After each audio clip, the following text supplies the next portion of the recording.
नमस्कार, मी संतोष सुतार आणि आपण पाहतात सीएल माझा. चंदगड तालुक्यातील तिलारीनगर परिसरातील पुलाचं काम ठेकेदाराच्या हलगर्जीपणामुळे गेल्या अनेक महिन्यांपासून रखडल्याचा आरोप स्थानिक नागरिकांकडून होतोय. अर्धवट अवस्थेत पडून असलेल्या या कामामुळे नागरिकांच्या जीवितास गंभीर धोका निर्माण झालाय. संबंधित ठेकेदाराकडून मात्र याकडे जाणीवपूर्वक दुर्लक्ष केलं जात असल्याची संतप्त प्रतिक्रिया ग्रामस्थांकडून व्यक्त होते. सदर पुलाचं काम अद्याप अपूर्ण अवस्थेत आहे. रस्त्यावर ठिकठिकाणी मोठे खड्डे, उघड्या लोखंडी सळ्या आहेत. विशेष म्हणजे पुलावरील डांबरीकरणाचं काम अद्याप करण्यात आलं नसल्यानं वाहन चालकांना जीव मुठीत धरून प्रवास करावा लागतोय. दुचाकी स्वारांचं, चारचाकी वाहनधारकांनाही मोठा त्रास सहन करावा लागतोय.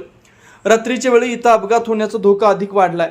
दररोज शेकडो वाहनं, शालेय विद्यार्थी, रुग्णवाहिका आणि नागरिक या मार्गाचा वापर करत असताना देखील ठेकेदाराकडून कामाचा वेग वाढवला जात नसल्याचा आरोप ग्रामस्थांनी केलाय.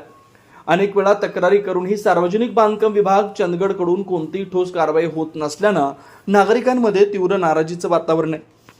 स्थानिक ग्रामस्थांनी अनेकदा संबंधित ठेकेदाराशी संपर्क साधण्याचा प्रयत्न केला, मात्र वारंवार फोन करूनही ठेकेदाराकडून कोणताही प्रतिसाद मिळत नसून फोन उचलला जात नसल्याची तक्रार ग्रामस्थांनी केली. त्यामुळे ठेकेदारांच्या निष्क्रियतेला कोणाचे अप्रत्यक्ष पाठबळ असल्याची चर्चा परिसरात सुरू आहे. पावसाळा तोंडावर आला असताना पुलाचं काम रखडल्यानं भविष्यात वाहतूक विस्कळीत होण्याची तसेच मोठी दुर्घटना घडण्याची भीती व्यक्त केली जाते.